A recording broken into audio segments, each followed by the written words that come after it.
Chapitre 6. Censure formelle, censure morale, le double relâchement. Je fermai les rideaux dans la chambre à coucher et me mis au lit.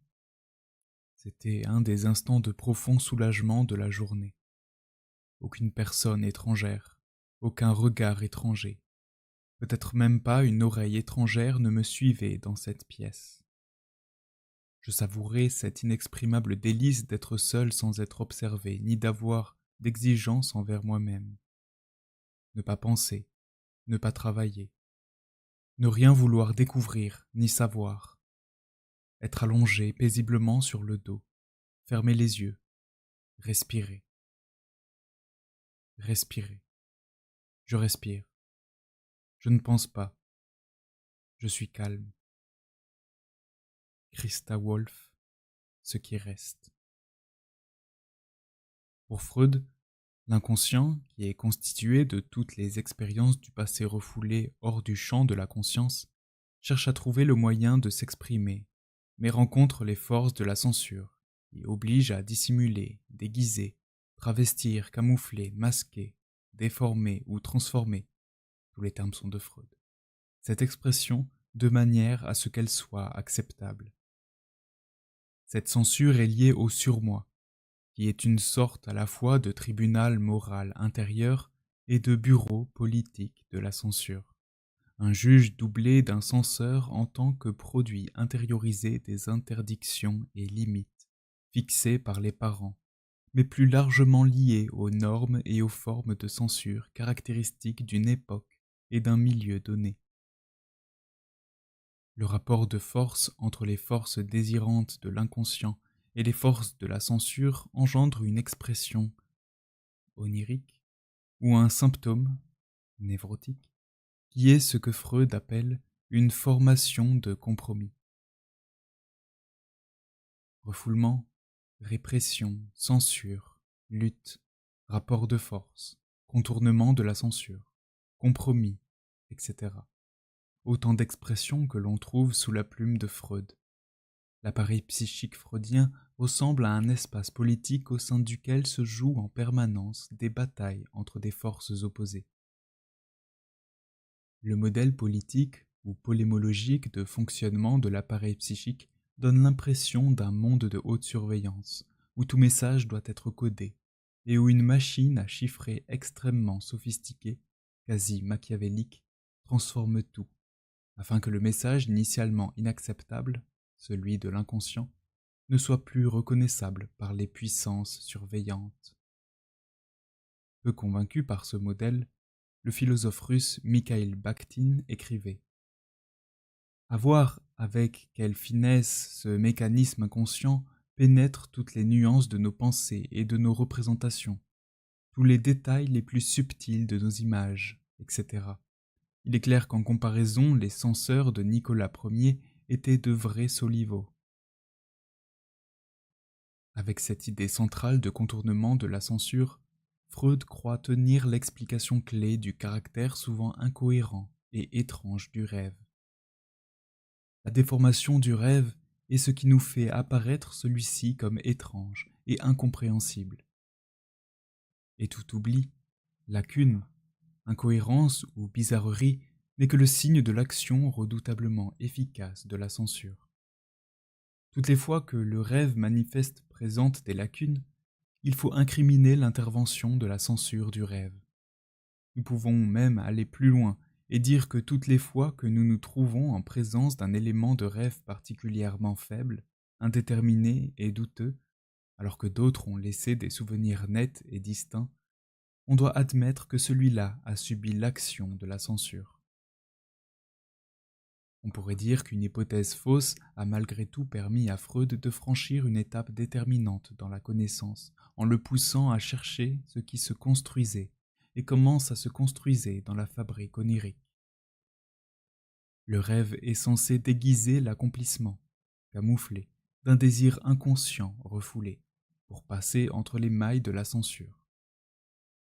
Plutôt que de faire de ces récits incompréhensibles le produit de cerveaux un peu fous, il fait de l'incompréhensibilité même du rêve le résultat d'une opération réussie et tout à fait cohérente de masquage.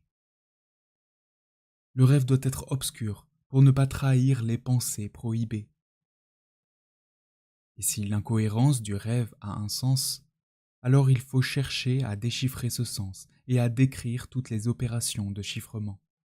Symbolisation, condensation, déplacement, substitution, etc., qui ont intentionnellement chiffré le message. Ce n'est vraiment pas facile de se faire une représentation de la richesse des cheminements de pensée inconscients luttant pour s'exprimer dans notre pensée, dit Freud, pour évoquer la tâche colossale de déchiffrement qu'il a mise en place. Il conçoit son travail comme celle d'un cryptologue, car interpréter signifie trouver un sens caché. Et ce sens n'est pas caché par hasard, mais bien à dessein, parce qu'il doit l'être afin de ne pas être repéré par la censure. Il avoue lui-même que sa façon de présenter les choses relève d'une sorte de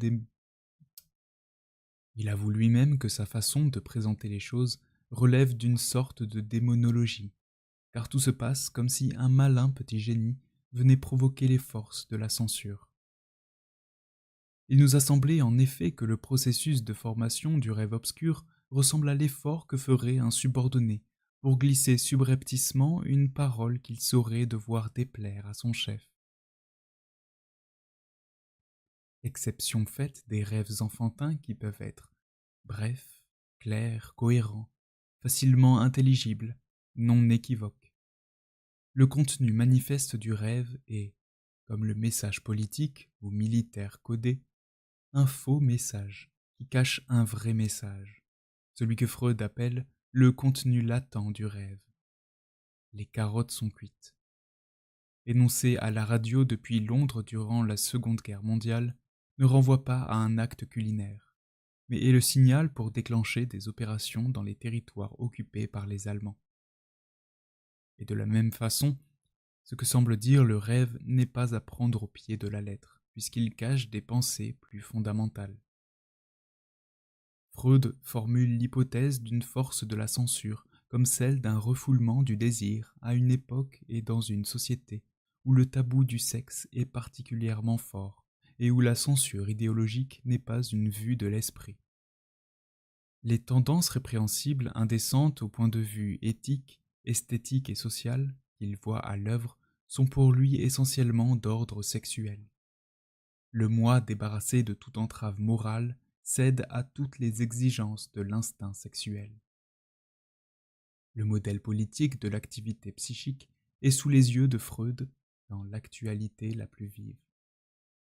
Dans une lettre à Wilhelm Fleiss du 22 décembre 1897, il écrit : « As-tu jamais eu l'occasion de voir un journal étranger censuré par les Russes au passage de la frontière ? Des mots, des phrases, des paragraphes entiers sont caviardés, de telle sorte que le reste devient inintelligible.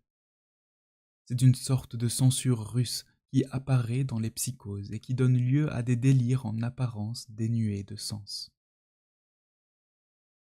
Freud se sert déjà de cette situation politique pour penser les psychoses, comme il s'en servira quelques années plus tard pour comprendre le rêve. Et la chape de plomb morale qu'il ressent dans sa propre société concerne d'abord et avant tout le sexe, dont lui-même vit les effets lorsqu'on lui demande, par exemple, pour une conférence, d'annoncer qu'il va aborder des sujets plus choquants, et d'attendre ensuite quelques instants afin que les dames puissent quitter la salle. Contemporain et jeune ami de Freud, l'écrivain Stefan Zweig décrit très bien dans Le Monde d'hier le climat moral de la période d'avant 1914. Il évoque sa découverte d'une hypocrisie générale vis-à-vis de la sexualité. Toutes les instances, famille, école, église, salon, justice, journal, livre, science, s'unissaient en un boycott commun par un silence hermétique. Elles exigeaient, dit-il, le secret et la dissimulation. Une morale bourgeoise du XIXe siècle essentiellement victorienne, poussée à esquiver craintivement le problème de la sexualité. Ainsi, cette époque borna sa morale non pas à interdire au jeune homme de vivre sa vie sexuelle, mais à exiger qu'il s'acquittât de cette fâcheuse affaire d'une manière qui ne se fit pas remarquer. La nécessité de dissimuler impliquait, du même coup, une autre nécessité, celle de l'affût permanent par rapport à la sexualité qui faisait que la société était forcée en réalité d'y penser sans cesse. Il n'y a pas plus obsédé par le sexe qu'une société qui veille en permanence à dissimuler tout ce qui s'y rapporte. En réalité, rien n'augmentait ni n'échauffait davantage notre curiosité que cette technique maladroite de la dissimulation. Et comme on ne voulait pas laisser librement et ouvertement leur cours aux choses naturelles, la curiosité s'aménageait dans une grande ville ces canaux souterrains, le plus souvent pas très propres. Freud est, dans ses métaphores politiques comme dans son obsession sexuelle, un homme bien de son temps. Et comme pour l'inconscient dont il peut reconnaître à l'occasion qu'il n'est pas forcément le produit d'un refoulement, Freud peut parfois ouvrir la porte à d'autres explications concernant les caractéristiques des images oniriques. Nous n'avons naturellement pas affirmé que la censure soit le seul facteur produisant la déformation, et l'étude plus approfondie du rêve nous permet en effet de constater que d'autres facteurs prennent part, à côté de la censure, à la production de ce phénomène. Il mentionne notamment la contrainte de visualisation imposée par le rêve. Le contenu manifeste du rêve n'étant formé que de situations concrètes, il faut nécessairement que pour s'y introduire, les idées latentes subissent un travestissement qui les rende utilisables pour la représentation. Mais c'est pourtant bien la censure, et rien que la censure, qui l'évoque en permanence pour rendre raison des symbolisations, des condensations, des déplacements, des substitutions, des oublis et des lacunes qu'il observe dans les récits de rêve. La déformation de rêve, écrit-il ainsi, sans hésitation, s'avère donc être en fait un acte de censure. Et dans une note ajoutée en 1919 à l'interprétation du rêve, Freud écrit encore sans ambiguïté que le fait de ramener la déformation du rêve à la censure est le noyau de sa conception du rêve. Le plus privé du privé, scène et coulisses. Il y a quelque chose de paradoxal dans le raisonnement freudien. Alors qu'il tend à exprimer l'ensemble des propriétés formelles et morales du rêve par la nécessité de tromper, et donc de composer avec la censure, il développe par ailleurs l'idée que la censure ne serait jamais aussi faible que durant le sommeil, et qu'elle se rétablirait au moment du réveil. Dans certaines conditions, écrit Freud, dont l'une est l'état de sommeil, le rapport de force entre les deux instances, l'inconscient et la censure, se modifierait de telle manière que le refoulé ne peut plus être entièrement retenu. Ou encore, il semble que les conditions psychophysiologiques du rêve l'obligent à relâcher l'énergie avec laquelle elle avait l'habitude de tenir en soumission le refoulé pendant le jour. Freud emprunte de manière évidente cette notion de relâchement de la censure morale dans le rêve à Freud emprunte de manière évidente cette notion de relâchement de la censure morale dans le rêve à des auteurs comme Antoine Charma, Karl Albert Scherner ou Alfred Maury. Charma écrivait que la nature asservie, humiliée pendant la veille, s'affranchit et prend sa revanche aux heures du sommeil. Scherner, de son côté, affirmait: les instincts du corps se violentent, ils sont maintenant les maîtres. Que leur importent les convenances et la loi morale s'ils sont libérés. Sans contrainte, comme la nature du corps les engendra, ils se ruent hors d'eux-mêmes pour se décharger. Ils enjoignent l'imagination de les pourvoir de troupes d'images pour exprimer le désespoir ou le plaisir ardent. Et c'est encore Maury qui parlait de l'intelligence du rêveur, comme d'une intelligence en déshabillé, qui se met en œuvre quand elle secoue ce vêtement d'apparat que l'on appelle la raison, et cette contenance quelque peu fatigante que l'on nomme la conscience. Maury décrivait même précisément le non-refoulement des passions désirantes dans le rêve. Le rêve est tellement libéré des censures que nous y commettons, en imagination, des actes répréhensibles, des crimes même dont nous ne nous rendrions jamais coupables dans la vie réelle. Si à l'état de veille nous pouvons lutter contre nos mauvais penchants pour éviter d'y succomber, le rêve est l'espace où il s'exprime sans retenue. Dans mes songes, j'y succombe toujours, ou pour mieux dire, j'agis par leur impulsion, sans crainte et sans remords. Je me laisse aller aux accès les plus violents de la colère, aux désirs les plus effrénés, et quand je m'éveille, j'ai presque honte de ces crimes imaginaires. Évidemment, les visions qui se déroulent devant ma pensée et qui constituent le rêve me sont suggérées par les incitations que je ressens et que ma volonté absente ne cherche pas à refouler. L'excitation nerveuse qui accompagne quelquefois le sommeil et provoque des rêves où se déploient librement nos passions, par exemple le libertinage, la colère, la crainte, peut imprimer à nos actes et à nos sentiments un caractère de violence qu'ils n'ont pas dans l'état de veille.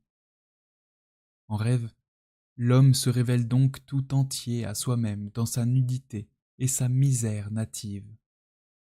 Dès qu'il suspend l'exercice de sa volonté, il devient le jouet de toutes les passions contre lesquelles, à l'état de veille, la conscience, le sentiment d'honneur, la crainte nous défendent.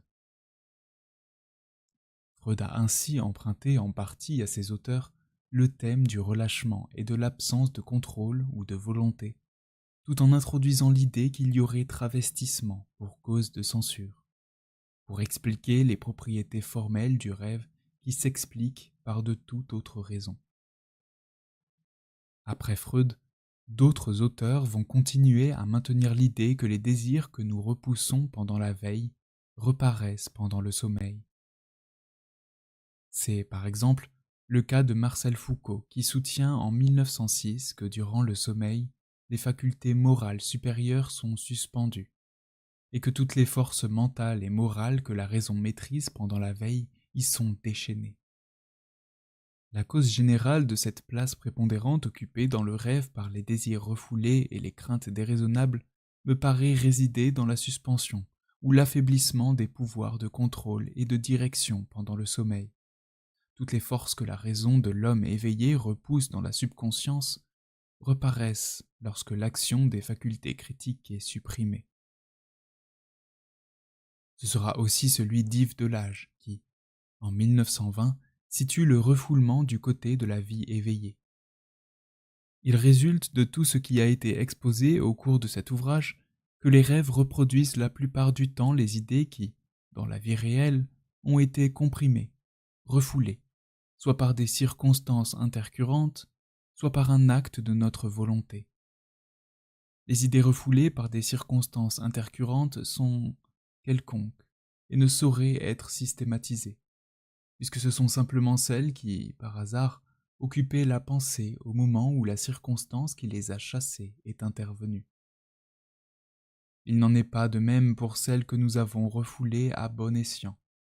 Si nous avons agi ainsi à leur égard, c'est qu'elles étaient d'une nature particulière, importune ou choquante, parce qu'elles blessaient quelqu'un de nos sentiments. Or, les choses qui nous blessent et qui nous choquent sont souvent celles que nous n'aimons pas à nous avouer à nous-mêmes, celles sur lesquelles nous fermons inconsciemment ou volontairement les yeux pour nous illusionner. Eh bien, ces choses, ces sentiments, ces tendances, ces impulsions que nous nous cachons à nous-mêmes, le rêve nous les met brutalement sous les yeux et, ce faisant, il nous rend service à condition que nous sachions en tirer parti. On ne sait donc plus très bien si c'est la censure ou son relâchement qui explique les images du rêve. Question de dosage, dira-t-on, puisqu'il est question d'une formation de compromis. La censure serait diminuée, affaiblie, mais pas abolie. Mais dans certaines conditions, Pendant le sommeil, qui amène une sorte de relâchement de la censure, les activités réciproques des deux fonctions ne sont plus les mêmes. Les produits refoulés ne peuvent plus être rejetés entièrement et réussissent à se frayer un chemin jusqu'à la conscience. Toutefois, comme la censure peut être affaiblie, mais qu'elle n'est jamais abo- Toutefois, comme la censure peut bien être affaiblie, mais qu'elle n'est jamais abolie, il faut, pour être admis dans la conscience, que les objets refoulés soient déguisés de telle sorte qu'ils perdent leur caractère rebutant. Et ce qui pénètre alors dans la conscience est un compromis entre les tendances de la première fonction et les scrupules de la seconde. Il y a cependant une tension entre l'idée d'un relâchement maximal de la censure et celle, plus fréquemment invoquée, d'une dissimulation permanente, d'un déguisement ou d'un chiffrage qui suppose une omniprésence oppressante de cette même censure. Si l'on admet les exigences de la censure comme cause principale de la déformation du rêve, on ne verra rien d'étonnant au fait que presque tous les rêves des adultes se ramènent à l'analyse des désirs érotiques. Soit la censure est absente du rêve ou très relâchée, soit elle le structure au point de transformer l'ensemble des pensées latentes en pensées manifestes, moralement correctes. Vouloir tenir les deux à la fois relève de l'acrobatie argumentative. Les techniques de camouflage sont si sophistiquées qu'on se demande alors vraiment en quoi il y a quelconque relâchement de la censure.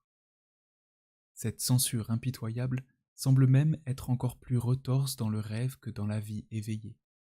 Mais pourquoi au juste Freud admet-il la possibilité d'un affaiblissement de la censure qui reprend ses droits au réveil? C'est en répondant à cette question que l'on peut comprendre l'erreur commise. Les conditions sociales d'effacement de la censure morale comme formelle. Un jeune homme désire la séparation de ses parents, sa mère un peu tyrannique gâchant l'existence de son père. Elle est parisienne, et lui porte un nom méridional. Or, dans son rêve, le fils sort de la gare d'Avignon et est frappé par l'ordre et la propreté inaccoutumée des rues. On lui dit alors: depuis que le midi de la France s'est constitué en république indépendante, tout marche mieux qu'avant. On constate donc en ce cas l'existence d'un symbolisme, presque comparable à celui d'un jeu d'imagination. Et cependant, il est difficile de faire intervenir la censure, puisque les significations sont évidentes. Jean Piaget. La formation du symbole chez l'enfant. Imitation, jeu et rêve, image et représentation. Difficile de ne pas réviser la théorie freudienne du refoulement et de la censure si l'on tient compte de ce que les chercheurs en sciences sociales ont apporté en matière d'étude des censures que les rapports de domination font peser sur les comportements discursifs ou non discursifs. Des auteurs tels que James Scott, qui a souligné la variation des comportements et des discours des dominés selon qu'ils sont en interaction avec des dominants ou non, ou Pierre Bourdieu, qui théorise, dans son Économie des échanges linguistiques, les résultats du sociolinguiste William Labov, sont centraux de ce point de vue. Il donne la possibilité de mettre en perspective la théorie freudienne de la censure et du travail du rêve, qui consiste essentiellement en un chiffrage, déguisement, masquage, etc., des pensées latentes du rêve à des fins de détournement de la censure. L'idée centrale de James Scott tient en quelques phrases. Il y a deux types de textes: discours, gestes, attitudes, pour ceux qui sont dominés. Un texte public, que les dominés livrent en présence des dominants pour ne pas craindre leurs sanctions, et un texte caché, qui n'apparaît que lorsque les dominés sont dans des espaces qui ne sont pas soumis au contrôle immédiat des dominants, à l'abri du regard des puissants, soit dans les coulisses des scènes publiques, soit dans un entre-soi complice, c'est-à-dire dans des espaces relativement autonomes, milieu familial ou cercle amical, soit dans leur fort intérieur, lorsqu'ils réfléchissent par la suite à ce qu'ils ont vécu. J'ai découvert pendant mon travail de terrain en Malaisie que lorsque je parlais à des paysans pauvres en situation de face à face, ils me donnaient une version particulière d'une histoire, de quelque chose qui se passait dans le village. Lorsque je parlais aux riches en face à face, j'avais accès à une autre version. Enfin, lorsque les pauvres me parlaient en présence des riches, j'avais encore une autre version. Ou encore, qui parmi nous n'a jamais fait l'expérience d'avoir à parler, en faisant très attention, à quelqu'un qui a du pouvoir sur nous, et plus tard à reformuler, en son fort intérieur ou devant des amis proches, ce que nous aurions vraiment aimé dire, ce que nous aimerions avoir dit, mais n'avions pas la possibilité de dire. Le texte public est donc toujours le produit d'une répression de l'expression. Dissimulation, refoulement, masquage, déguisement. Et le texte caché, le produit d'une expression sans retenue à l'égard des dominants. On pourrait même dire que l'absence immédiate de juge ou de censeur et la présence de pairs poussent et contraignent l'expression vers la bravade subversive ou la charge critique, dans la logique de l'honneur et du rétablissement de sa dignité. Car l'erreur consisterait à faire du texte caché un texte authentique, vrai et libre, et du texte public un texte contraint, forcé, inauthentique ou hypocrite. En réalité, la vérité des comportements sociaux réside dans la variété des textes produits en fonction des situations, et les contraintes qui pèsent sur les textes cachés ne sont pas moins fortes que celles qui structurent les textes publics. Le sociologue doit seulement articuler chaque texte particulier à ses conditions spécifiques d'énonciation ou de production. Scott dit qu'il ne faut pas prendre pour argent comptant les déclarations publiques de ceux sur lesquels s'exerce un pouvoir. Mais il devrait en dire de même des déclarations privées faites en confiance. Une partie de la vérité des rapports sociaux réside dans le fait que les dominés sont contraints dans nombre de cas à faire bonne figure en situation publique. Elle ne réside donc pas seulement dans le discours critique, de moquerie ou de colère tenu en coulisses ou dans des espaces hors contrôle immédiat des dominants. Des contraintes d'une autre nature pèsent sur ces situations d'expression qu'on pourrait juger plus libres. Libre, l'expression l'est au sens où elle est libérée du lien direct avec le dominant. Mais cette libération conduit la personne à être contrainte par d'autres cadres sociaux. Les cadres familiaux, amicaux, les cadres mentaux de la rêverie éveillée ou du rêve durant le sommeil. Les situations qui suscitent des textes publics correspondent à ce que Bourdieu appelait des marchés officiels ou légitimes, c'est-à-dire des marchés dominés par les dominants. Les marchés dominants imposent des censures spécifiques, des façons de se tenir, de se comporter, de parler, de se vêtir, etc. Et cette censure légitime est d'autant plus forte que la situation est officielle, tendue. D'autre part, les situations où peuvent s'observer des textes cachés sont des marchés francs, sur lesquels les censures des dominants sont suspendues. Lorsque Pierre Bourdieu parle de ceux qui se laissent emporter par leurs propos et s'abandonnent sans retenue ni censure à la pulsion expressive, il laisse penser, comme Scott, que les marchés francs et les francs-parlers seraient sans règles ni contraintes et, le vocabulaire de la pulsion renforçant l'impression, plus proche d'une nature incontrôlée ou débridée. Cette analyse, Bourdieu la doit en grande partie au sociolinguiste états-unien William Labov, qui a établi que la variation des comportements linguistiques selon le degré de formalité ou de tension de la situation dans laquelle le locuteur est placé ne concerne pas seulement des discours en tant que production signifiante, mais les aspects les plus formels de la parole, prononciation, registre lexical et syntaxique, style de discours, qui sont rarement contrôlés consciemment. Il prouve ainsi que les effets de censure formelle exercés par certaines situations, lorsqu'elles sont perçues adéquatement par ceux qui y sont plongés, engendre des ajustements non conscients qui relèvent d'un sens pratique linguistique davantage que d'une gestion intentionnelle de choix linguistique. Pierre Encrevé résumait les résultats des travaux de Lavrov de la façon suivante. Plus le contexte est formel, plus apparaissent, chez tous les locuteurs, les variantes de prestige, celles que les classes supérieures utilisent le plus. Bourdieu présente un éventail d'énonciations qui va de la parole en public sur des marchés légitimes à la parole en privé, avec famille ou amis sur des marchés francs. L'unification du marché n'est jamais si totale que les dominés ne puissent trouver dans l'espace de la vie privée, entre familiers, des marchés où sont suspendues les lois de formation des prix qui s'appliquent aux marchés les plus officiels. Dans ces échanges privés entre partenaires homogènes, les produits linguistiques illégitimes sont mesurés à des critères qui, étant ajustés à leurs principes de production, les affranchissent de la logique, nécessairement comparative, de la distinction et de la valeur. Cela dit, la loi officielle, ainsi provisoirement suspendue, plutôt que réellement transgressée, ne cesse d'être valide, et elle se rappelle aux dominés dès qu'ils sortent des régions franches où accourt le franc-parler, et où peut se passer toute leur vie. Comme Bourdieu, Scott n'a jamais à l'esprit le cas du rêve.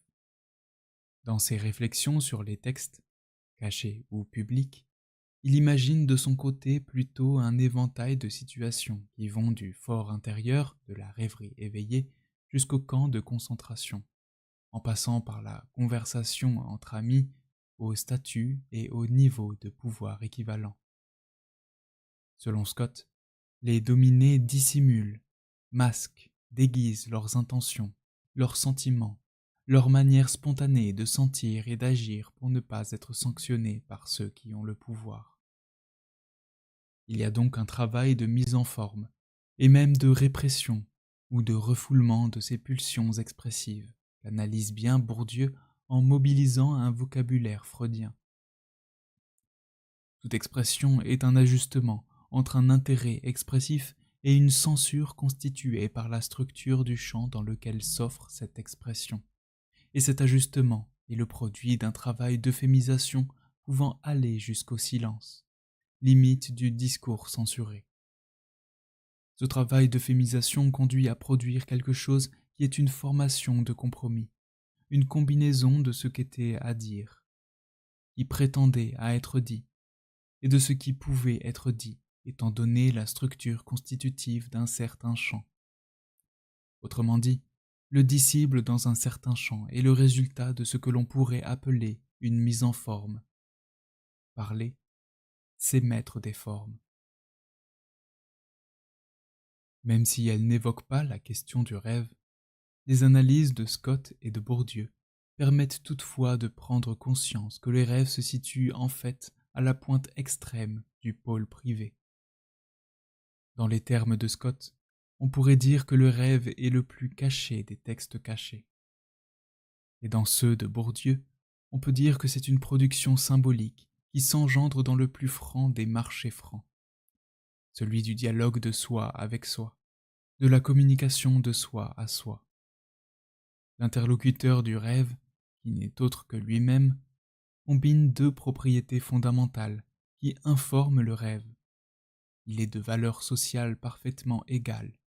L'homogénéité sociale est pure et parfaite, et il partage strictement le même arrière-plan existentiel et dispositionnel, qui n'est jamais que partiellement partagé entre partenaires sociaux les plus proches, conjoints, frères ou sœurs, père ou mère, amis ou collègues de longue date, etc. En tant que production du plus franc des marchés francs, le rêve s'oppose radicalement au silence de celui qui, en présence du dominant ou de tous les porteurs potentiels de normes légitimes, voit sa parole empêchée d'advenir. Le rêve est donc, parmi l'ensemble des formes d'expression existantes, celle qui, de par ses conditions de production exceptionnellement protégées, est la moins sensible aux forces de la censure, qu'elles soient formelles ou morales. En attirant l'attention sur la censure qui serait à l'origine du travail du rêve, Freud a paradoxalement mis le doigt sur la propriété distinctive du rêve, à savoir l'affaiblissement de la censure par rapport à toutes les situations sociales où les normes légitimes et les pouvoirs manifestent en permanence leur présence. Pierre Bourdieu écrit de manière très intéressante, et à ma connaissance quasiment jamais commentée dans le champ sociologique, que le modèle freudien est un cas particulier du modèle général qui fait de toute expression le produit d'une transaction entre l'intérêt expressif et la nécessité structurale d'un champ agissant sous forme de censure.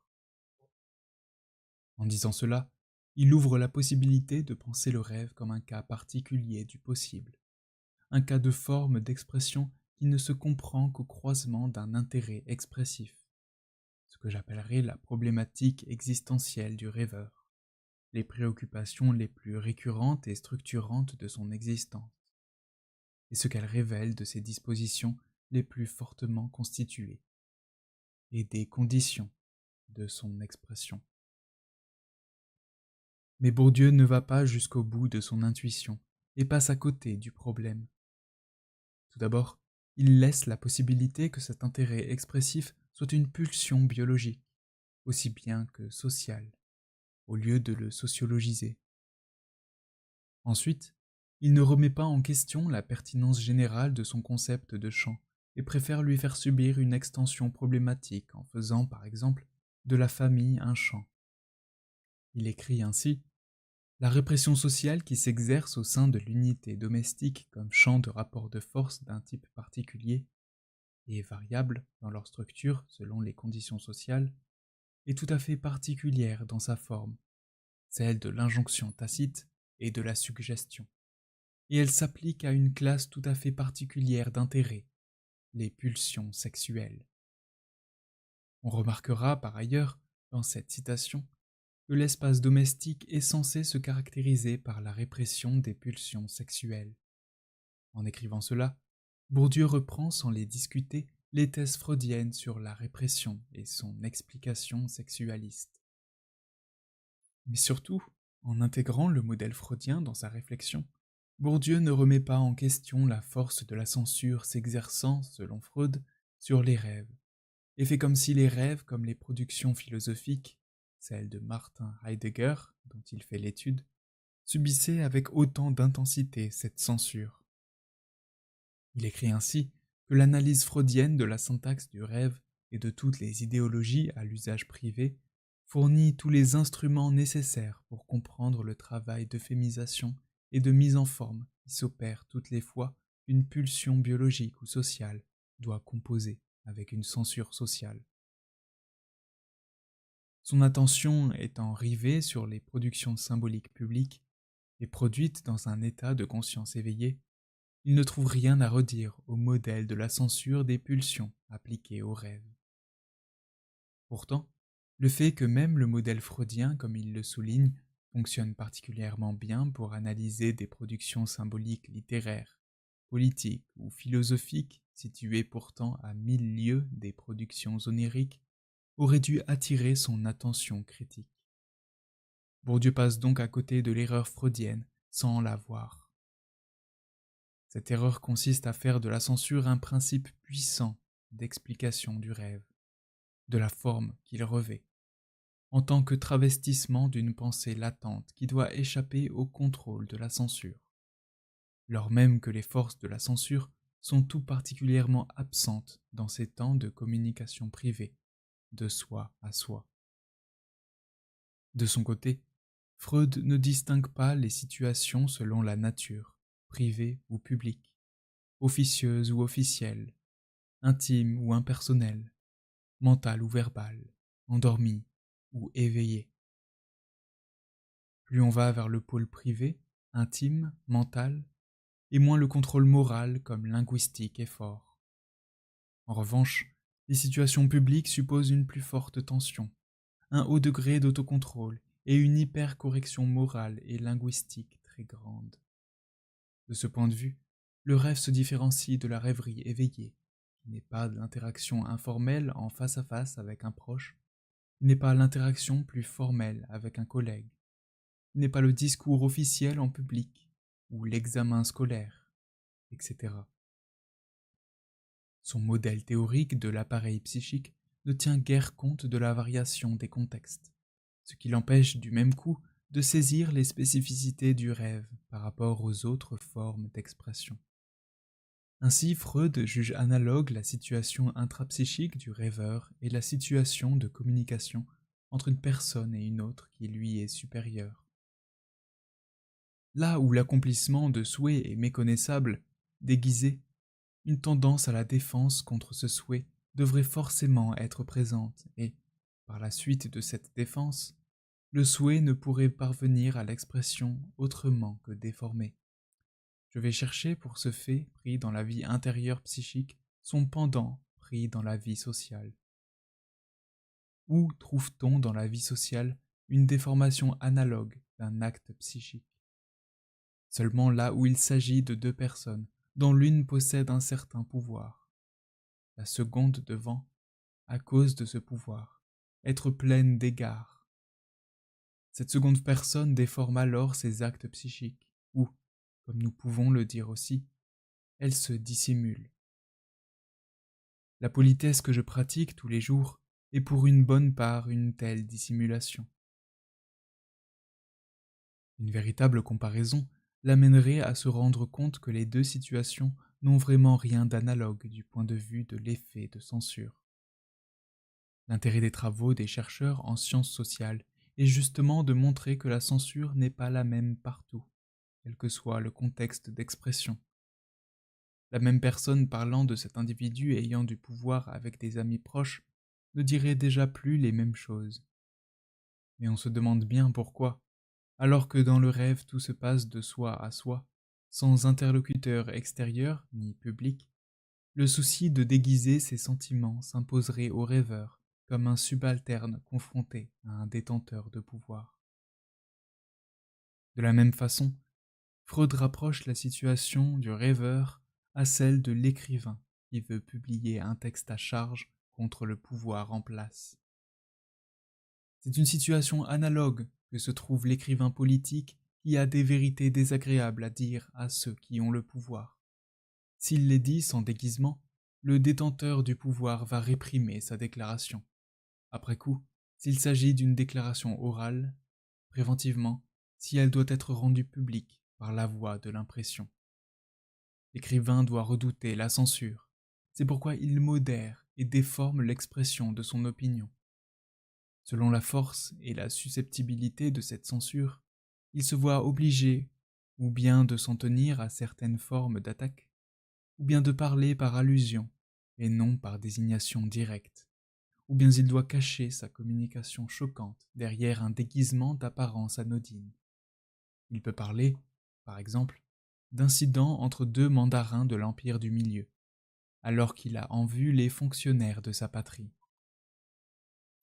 Plus la censure s'exerce avec rigueur, plus le déguisement sera poussé loin, plus souvent les moyens qui mèneront malgré tout le lecteur sur la piste de la véritable signification seront spirituels. La censure serait-elle plus forte lorsqu'elle est intérieure et lorsqu'elle est exercée par une puissante institution de pouvoir telle que l'État? Freud ne se pose pas la question et passe à côté du problème qui lui aurait permis d'abandonner l'hypothèse de la censure et de se tourner vers l'étude des propriétés propres au cadre du sommeil. Un neuropsychologue comme Mark Solms, qui est loin d'être hostile à la théorie freudienne, il est le fondateur de la neuropsychanalyse, pense néanmoins aujourd'hui que l'on n'a sans doute aucun besoin d'introduire la fonction supplémentaire de la censure pour rendre raison du travail du rêve. Parce qu'il a tourné son attention vers les cadres sociaux de la mémoire et qu'il connaît bien la littérature psychologique de son temps, Maurice Holbrook a saisi l'essentiel des raisons pour lesquelles la censure formelle, aussi bien que morale, est absente du rêve. Tout d'abord, rien dans sa situation ne force le rêveur à être explicite et cohérent. Il lui suffit d'imaginer des scènes qui font écho à son expérience, puisqu'il ne s'adresse à personne d'autre que lui. L'homme qui dort échappe au contrôle de la société. Rien ne l'oblige à s'exprimer correctement, puisqu'il ne cherche pas à se faire comprendre par les autres. Mais on peut voir aussi derrière cette absence de discipline narrative ou formelle, l'absence de contrôle moral sur ce qu'on est autorisé à dire.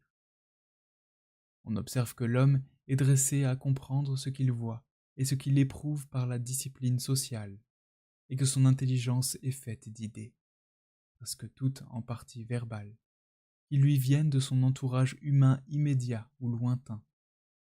Certes, pendant le sommeil, cette discipline se relâche extrêmement. L'individu échappe à la pression de ses groupes. Il n'est plus sous leur contrôle. Mais il est privé en même temps d'une partie des lumières qu'il en recevait.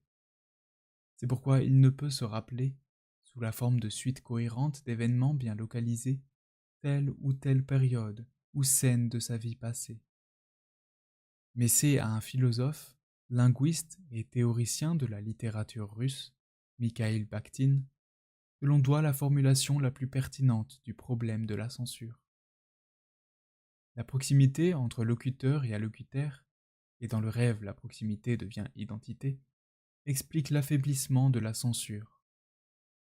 Les genres familiers comme les genres intimes ont en commun le fait de percevoir le destinataire, hors des cadres de la hiérarchie et des conventions sociales, à un degré plus ou moins grand, sans le grade, pourrait-on dire.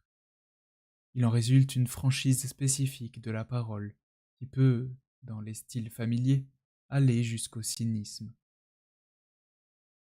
Dans les styles intimes, on enregistre comme un effort qui tend à la pleine fusion du locuteur et de l'allocutaire.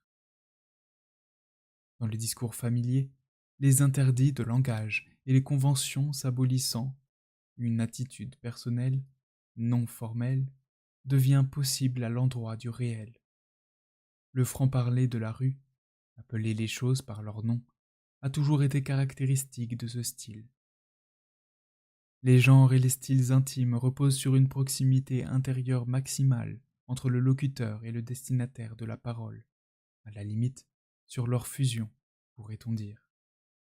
Le discours intime est pénétré d'une confiance profonde à l'égard du destinataire, de sa sympathie, de la sensibilité et de la bienveillance de sa compréhension responsive. Dans ce climat de profonde confiance, le locuteur dévoile ses profondeurs intérieures. À partir des exemples qu'offrent les genres et les styles familiers et intimes, jusqu'à présent très peu étudiés, on voit combien le style dépend de la façon dont le locuteur perçoit et comprend son allocutaire, et de la façon dont il présume une compréhension responsive active. Quand on néglige le rapport du locuteur à l'autre et aux énoncés de ce dernier, acquis ou présumés, conclut Bakhtin, on ne peut comprendre ni le genre ni le style d'un discours. Les dernières phrases de cet extrait lumineux sonnent comme une critique assez radicale adressable à Freud, qui a négligé de prendre en compte la nature de la situation d'expression pour comprendre la forme particulière d'expression à laquelle il avait affaire.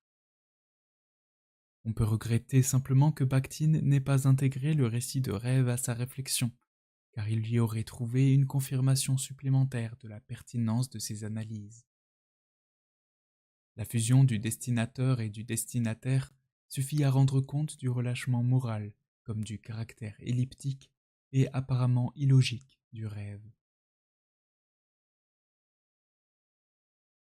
Que fait la censure? Au lieu de chercher à décrire les propriétés du cadre dans lequel une expression comme le rêve se découle, Freud essaie de sauver sa théorie de la censure en se livrant à des acrobaties argumentatives ou en gardant un silence discret sur certains faits.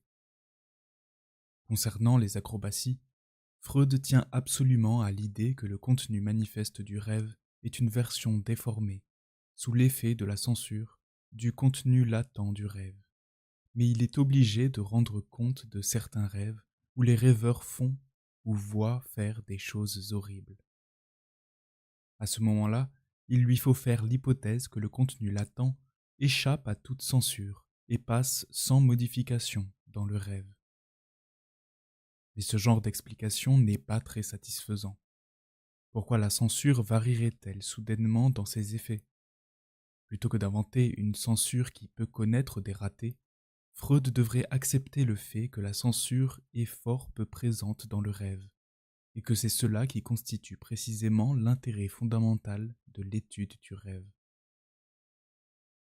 Si Scott a raison de voir du texte caché de résistance dans les coulisses des rapports de domination, alors le rêve est le texte caché, le plus libéré qui soit de toute censure.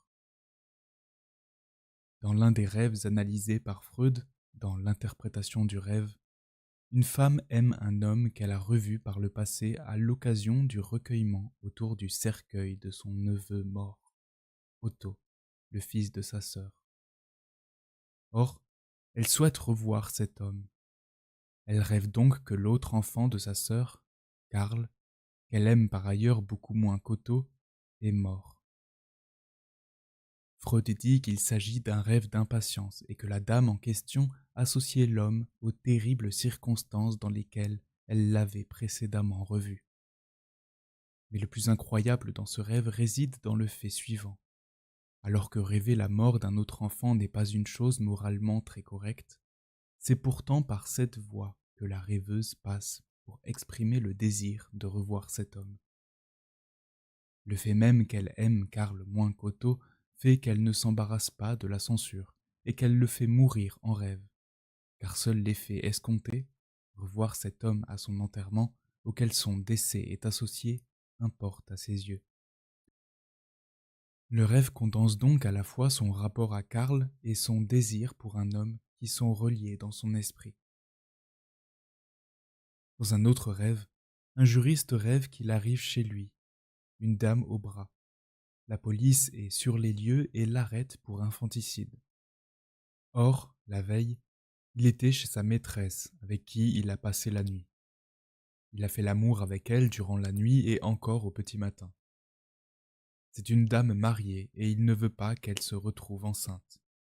Il pratique donc le coitus interruptus, ce qui est une façon de ne pas faire d'enfant et, d'une certaine manière, de tuer l'enfant que potentiellement il pourrait avoir avec elle.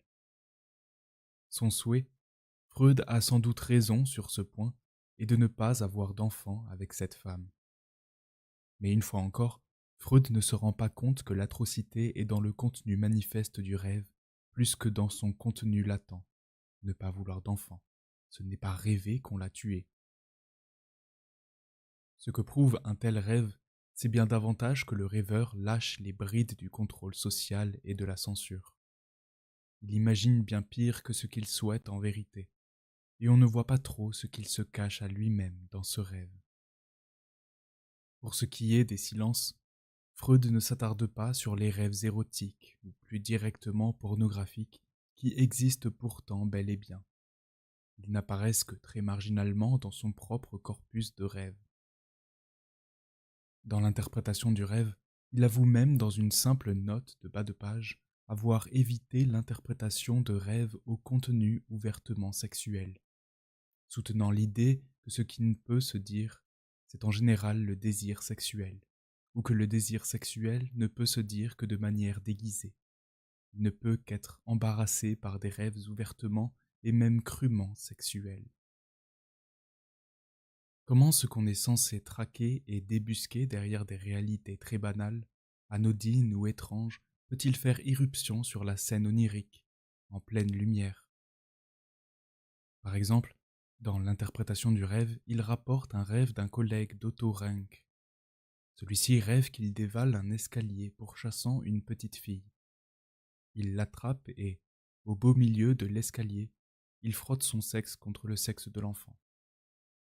Je coïtais l'enfant, pour ainsi dire, comme dans les airs. À vrai dire, ce n'était pas un coït. Je frottais seulement mon organe génital contre son organe externe, et ce faisant, je voyais celui-ci avec une extrême netteté, ainsi que la tête de l'enfant renversée sur le côté. La déformation et même l'omission du sexuel concerne en fait essentiellement le titre donné par Freud au rêve, puisqu'il intitule pudiquement « Un rêve d'escalier ». Le rêveur, lui, met en scène explicitement et raconte à l'analyste une pratique sexuelle sans pénétration avec une jeune fille. On se demande donc, là encore, où sont passées les forces de la censure morale. Déjà Scherner notait en 1861 qu'il est fréquent de trouver des formations oniriques de nudité et de volupté, quand bien même l'individu est moral pendant la veille. On se voit soi-même et l'on voit autrui soulager ouvertement les besoins naturels du corps, que l'homme éveillé dissimule avec zèle. Très souvent, le rêveur se voit accompagné de tendres femmes en des endroits que tous les habitants de la maison doivent traverser pour soulager l'urgence. De même, Calvin S. Hall et Vernon G. Nordby, qui ont travaillé sur des milliers de rêves, notent que certains rêves ne sont pas racontés parce que les rêveurs en ont honte. Ces rêves mettent en scène des personnes proches et sont parfois très inconvenants. La censure refait donc son apparition au réveil, mais brille par son absence pendant le rêve. Les effets de la censure parviennent même à être écartés au réveil. De nombreux rêveurs confiant sans difficulté leurs rêves même quand ils comportent des choses taboues, honteuses ou désagréables, parce qu'on leur promet l'anonymat et qu'ils n'ont aucun lien particulier avec le chercheur. Certains rêveurs racontent aussi leurs rêves manifestement gênants, parce qu'ils ne se sentent pas responsables de ce qu'ils pensent durant leur sommeil. Rêve d'agression, une rêveuse qui tue son père avec un ami, ou un autre rêveur qui tue ses proches un à un. Ou rêve sexuel. Les rêveurs peuvent avoir des relations sexuelles avec des personnes du même sexe ou de l'autre sexe, avec des animaux, et l'on trouve toutes les sortes possibles de pratiques sexuelles. Masturbation, sodomie, fellation, etc. sont fréquents. Et Hall et Nordby disent que les rêves permettent d'exprimer des motivations souvent sous une forme beaucoup plus brute que dans la vie éveillée. On n'en finirait pas de citer des exemples tirés de la littérature scientifique sur le rêve mettant en scène des situations ouvertement sexuelles ou explicitement agressives. Par exemple, René Allendy rapporte le rêve suivant d'une jeune fille. J'étais sur les toits avec une jeune femme et je devais descendre sans tomber, avec elle. Son amant l'attendait en bas. J'arrive au sol. L'homme me fait comprendre qu'il me désire et je me donne à lui sur le trottoir. Pour savoir de quoi parle cette scène, il faut bien entendu aller au-delà de son contenu manifeste, et pour cela interroger la rêveuse sur la possibilité qu'elle se soit déjà trouvée sur un toit, ou que cette scène lui rappelle une scène de film ou de roman, lui demander si elle reconnaît la jeune femme et l'amant, ou si ces deux personnages lui font penser à des personnes qu'elle connaît, et s'il lui est déjà arrivé d'avoir des relations sexuelles avec une personne en couple. Mais le sens à découvrir n'a pas grand-chose à voir avec une entreprise de contournement d'une censure bien lointaine. Il est en revanche lié à toute l'expérience passée et à tout l'arrière-plan existentiel de la rêveuse que l'interprète doit apprendre à connaître. Le même auteur, qui a précautionneusement noté de très nombreux rêves dont il livre le contexte et qui l'accompagne des associations faites par les rêveurs, s'étonne lui-même de certains rêves qui, de toute évidence, ne peuvent s'expliquer par l'effet d'une censure. Maintenant, l'effet déformant de la censure s'exerce plus ou moins selon les rêves et selon les individus, peut-être aussi selon la profondeur du sommeil capable d'engourdir à un degré variable la censure d'acquisition plus récente.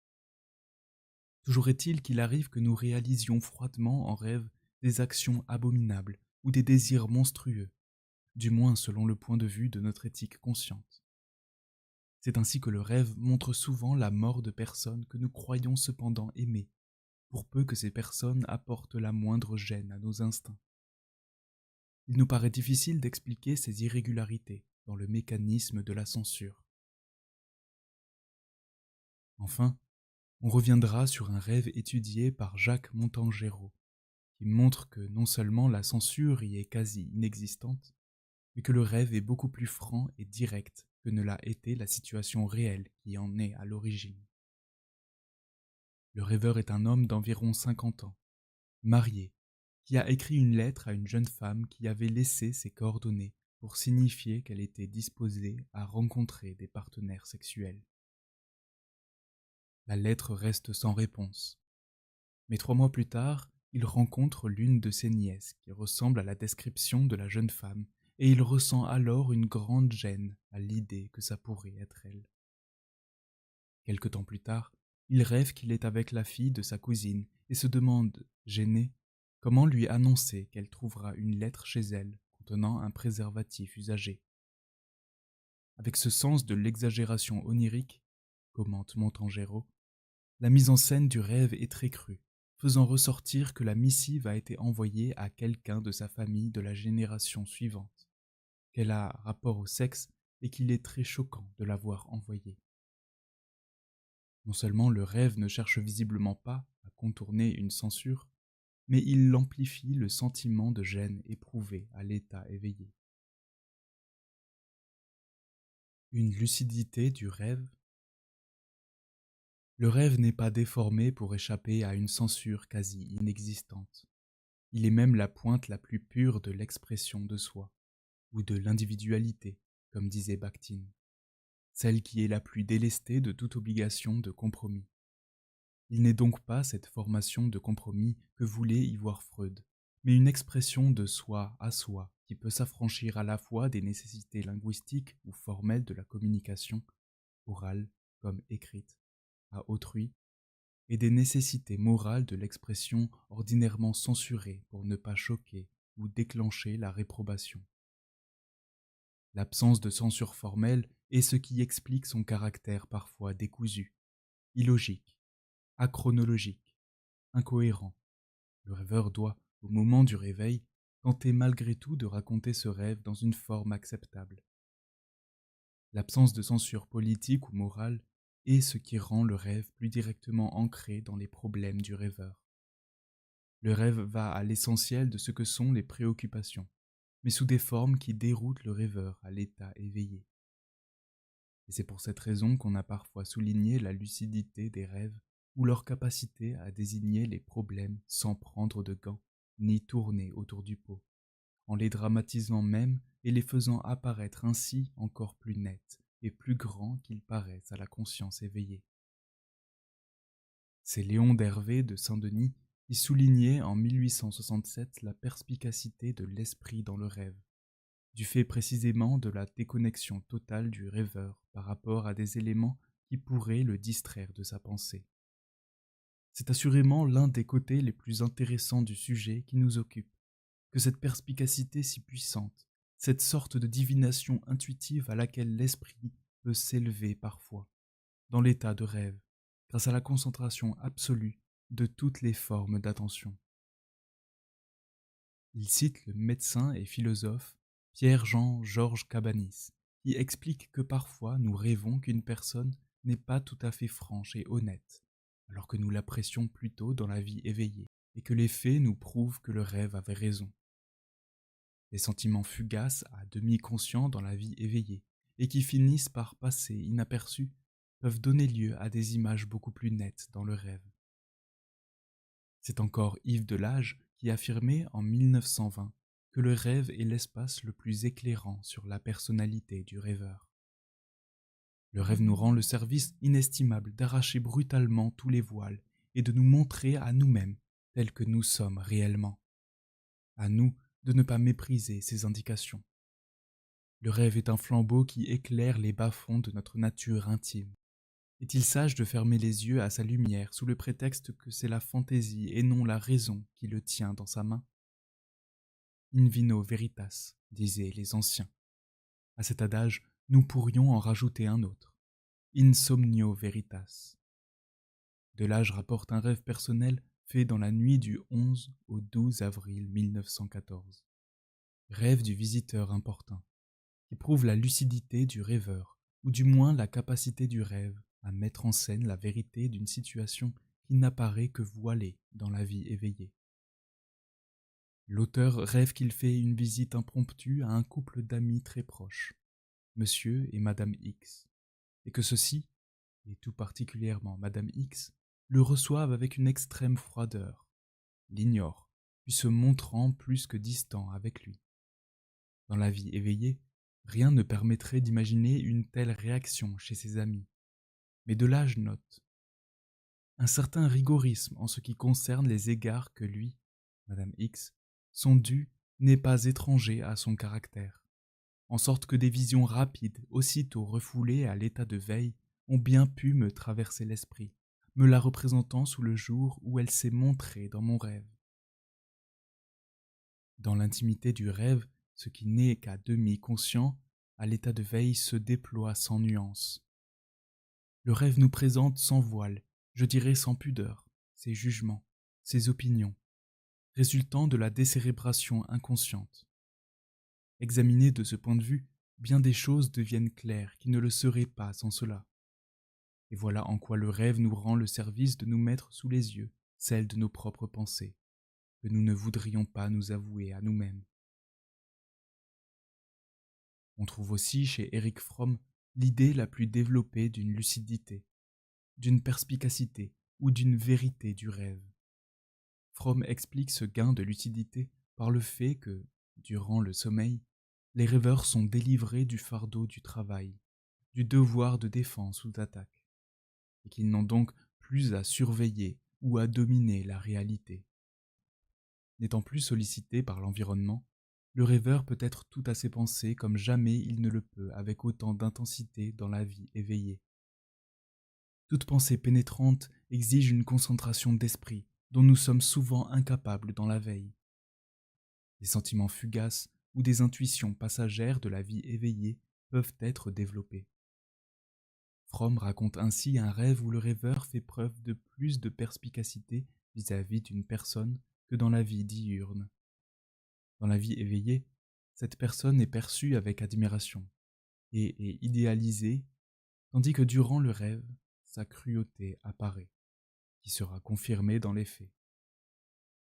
Il parle de jugement plus pénétrant et plus véridique que le jugement formulé dans l'état de veille. Cela n'est pas une manière de revenir à l'idée préscientifique d'un caractère prémonitoire du rêve. Les conditions d'expression du rêve permettent simplement à des perceptions inconscientes ou conscientes mais fugaces de la veille de s'exprimer plus clairement. Enfin, les travaux plus récents d'Ernest Hartmann font apparaître les mêmes phénomènes de perspicacité ou de lucidité du rêve. Par exemple, Hartmann dit avoir entendu à peu près le même genre de rêve chez 6 femmes au cours de ses études sur les rêves. Ce rêve disait à peu près ceci. J'étais en train de rêver à propos de mon petit ami, Jim, et alors il se transforme en mon père. Dans la vie quotidienne, ces personnes sont sans doute guidées par leur comportement à l'égard de leur père comme de leur petit ami, par la perception inconsciente des analogies. Mais consciemment, à l'état éveillé, elles n'en savent rien. Le rêve exprime symboliquement ce qui est agi dans la vie éveillée. Certaines femmes disaient en se réveillant le matin qu'elles n'avaient pas remarqué la proximité entre petit ami et père avant leur rêve.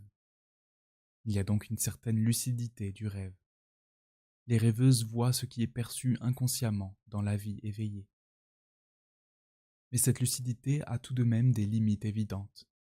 Le rêve ne rend lucide que ceux qui, non seulement se rappellent leur rêve, mais se penchent suffisamment longuement sur lui pour pouvoir en tirer quelques éléments de connaissance de soi et d'autrui. Car si le rêve révèle une lucidité qu'on n'attendait pas de la part d'une personne endormie, il se présente malgré tout sous une forme plutôt cryptée pour la personne qui s'en souvient au réveil. Il faudrait donc plutôt parler d'un possible accès à une certaine forme de lucidité qui passe par le travail d'interprétation du rêve. Tout rêve n'est pas accomplissement d'un désir inassouvi. La théorie de l'inconscient de Freud, indissociable du refoulement, du retour du refoulé et de la censure, pousse le père de la psychanalyse à voir dans le rêve l'accomplissement, déguisé, d'un désir, refoulé, inaccompli dans la vie éveillée. Cette généralisation jugée abusive par ses contemporains comme par nombre de chercheurs qui lui ont succédé empêche de voir que le rêve peut être tout autant l'occasion d'exprimer une crainte présente ou anticipatrice, de répéter une situation traumatisante passée ou de simplement poser un problème, que de réaliser de façon imaginaire un désir que la réalité éveillée n'a pu assouvir. Freud simplifie et généralise tout à fait consciemment sa thèse centrale de l'accomplissement voilé d'un désir inconscient. Cela lui est nécessaire dans le cadre de sa théorie. J'aurais pu ajouter que le sens du rêve s'avère aussi varié que les processus de pensée des personnes éveillées. Tantôt c'est un désir réalisé, tantôt une crainte, tantôt une réflexion qui se poursuit dans le rêve, tantôt une résolution, comme dans le rêve de Dora, tantôt un fragment de production intellectuelle, etc. Une telle présentation des choses aurait sans doute séduit par son accessibilité et aurait pu s'appuyer sur un grand nombre de cas bien interprétés, par exemple le rêve de Dora, analysé ici même. Derrière les motifs différents apparents, il cherchera ainsi en permanence, jusqu'à l'acrobatie interprétative, à déceler quel souhait inaccompli se cache. Mais l'exercice a ses limites. Si les rêves ne se présentent pas explicitement comme des accomplissements de souhaits, c'est parce que le souhait est caché par tous les moyens. Et Freud reconnaît là l'effet des opérations de la censure du rêve. Lorsque le rêve est manifestement trop pénible pour être considéré comme un accomplissement de désir, Freud change son fusil d'épaule pour pouvoir conserver le même fusil.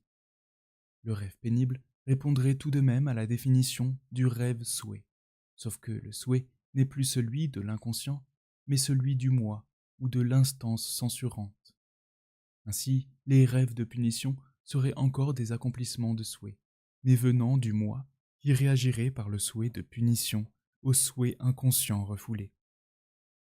Et lorsqu'une patiente, doutant de la pertinence de sa thèse de l'accomplissement d'un désir dans le rêve, lui soumet un rêve ne paraissant pas être l'accomplissement d'un souhait, Freud affirme qu'elle a bien accompli un souhait inconscient, à savoir celui de le contredire, de lui donner tort en faisant un tel rêve. Comment faire Comment faire comme si tout était confirmé, même quand tout semble donner tort? Freud lui-même a pris tardivement conscience de l'importance des rêves qui sont engendrés par la contrainte de répétition. Dans Au-delà du principe de plaisir, 1920, il admet l'existence d'un principe qui n'est pas celui du plaisir, mais de la répétition compulsive des mêmes situations ou événements déplaisants ou franchement traumatisants. Collision ferroviaire, accident, guerre, etc. Les rêves, mais aussi les jeux enfantins ou le cadre interactionnel de la cure analytique sont des moments parmi d'autres où s'observe la réactivation de situations pas toujours désirées ou associées au plaisir. C'est la guerre de 1914-1918 qui va faire changer Freud en lui donnant la possibilité d'envisager d'autres raisons à l'expression onirique.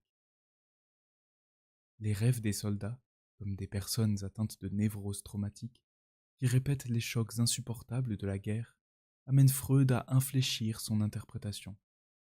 Les traumatisés n'ayant pas pu maîtriser l'événement qui a surgi soudainement, ils répètent en rêve l'événement bouleversant pour maîtriser symboliquement ce qu'ils ont vécu passivement.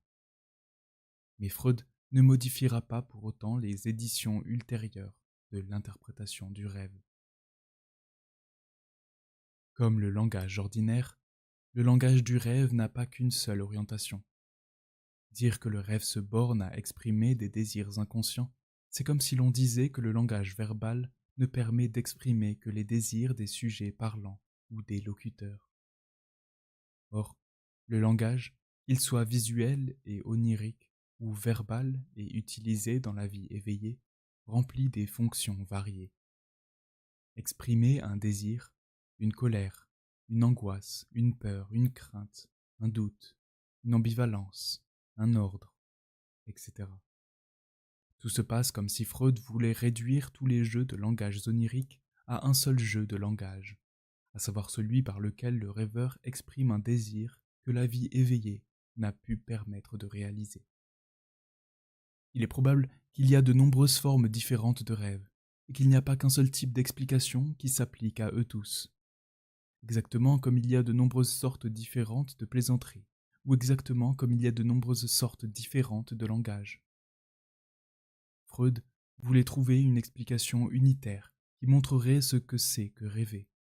Il voulait trouver l'essence du rêve, et il aurait écarté toute idée qui aurait tendu à suggérer qu'il pourrait avoir raison partiellement, sans avoir raison absolument.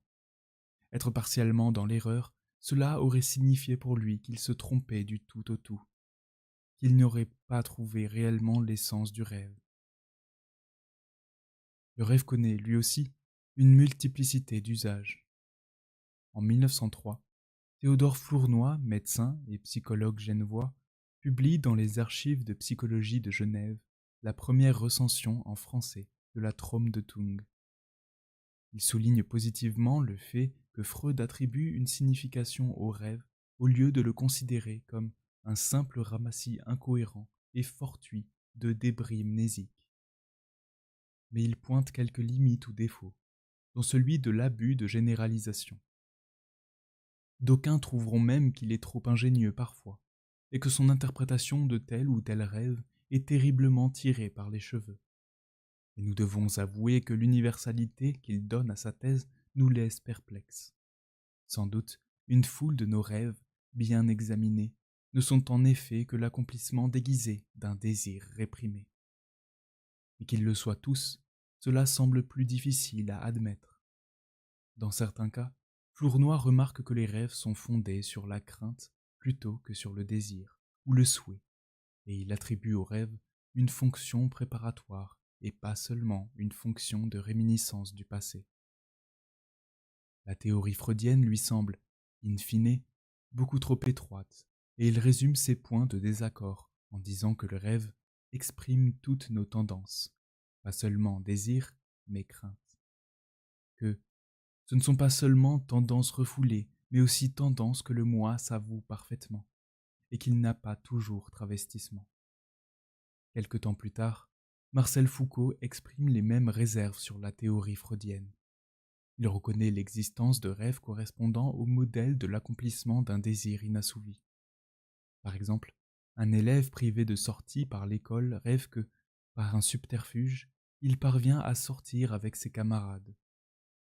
Un autre rêve qu'il rate le train qui l'amène à l'école pour la rentrée scolaire, par un désir de prolongement du plaisir des vacances.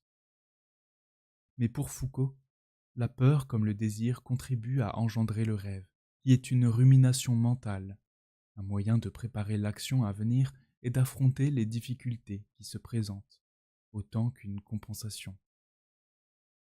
Par exemple, lorsqu'un très bon élève rêve qu'il n'est pas inscrit au tableau d'honneur, il rêve les craintes propres à celui qui veut maintenir sa position scolaire. Je ne crois pas que la théorie de Freud, suivant laquelle tout rêve est la réalisation d'un souhait, puisse rendre compte des faits que je viens de citer. Mais je crois plutôt que la peur agit comme force organisatrice dans le rêve, au même titre que le désir positif. Le désir positif est inventif. Il suggère des moyens grâce auxquels il est immédiatement réalisé, ou bien grâce auxquels sa réalisation future est du moins préparée.